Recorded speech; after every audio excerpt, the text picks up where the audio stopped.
wenn ProfessorInnen die Möglichkeit haben, für 100% jemanden anzustellen, dann gibt es schon hier und da mal die Tendenz, ja, ich könnte auch zweimal 50% anstellen, weil die Wahrscheinlichkeit, dass dann am Ende 200% gearbeitet werden, ist dann ja doch da. Ich persönlich finde, es wäre unakzeptabel, wenn jemand so bezahlt wird, dass er dann nicht davon leben kann. Das Wissenschaftszeitvertragsgesetz, was steckt denn eigentlich dahinter? Man hat eine bestimmte Zeit, sich zu qualifizieren für die Promotionsphase, 6 Jahre, und für die Habilitationsphase oder Postdoc-Phase 6 Jahre. Die kann man befristet angestellt sein.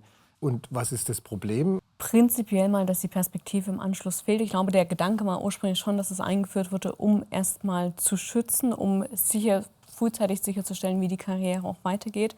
Ob das so in der Idee funktioniert hat, ist vielleicht dahingestellt. Wir kommen jetzt zu einem zweiten Thema, die Abhängigkeit oder die Abhängigkeitsverhältnisse, die wir haben in der Qualifizierungsphase zu einer Promotion oder zu einer Professur.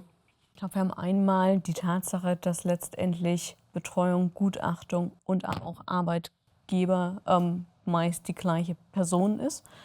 Und dadurch natürlich so ein Beschwerdesystem etwas herausfordernder ist, weil man ja irgendwo immer schauen muss, okay, meine Zukunft, meine Karriereentwicklung hängt letztendlich von der betreuenden Person ab.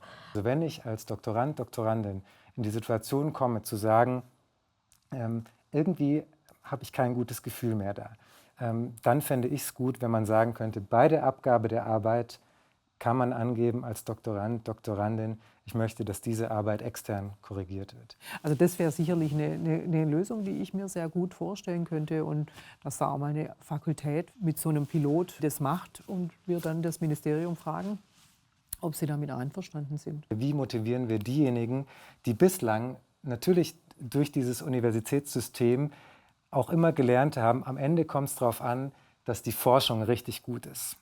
Aber die Lehre fällt manchmal so ein bisschen runter und die Betreuung fällt manchmal so ein bisschen runter. Wie motivieren wir die, zu sagen, ich bilde mich da fort? Und gerade auch auf Betreuungsebene stellt sich mir schon die Frage, warum ist es nicht für die ersten Doktoranden, Doktorandinnen, die man betreut, nicht die Regel, dass es prinzipiell zu zweit stattfindet, dass man eine Co-Betreuung hat.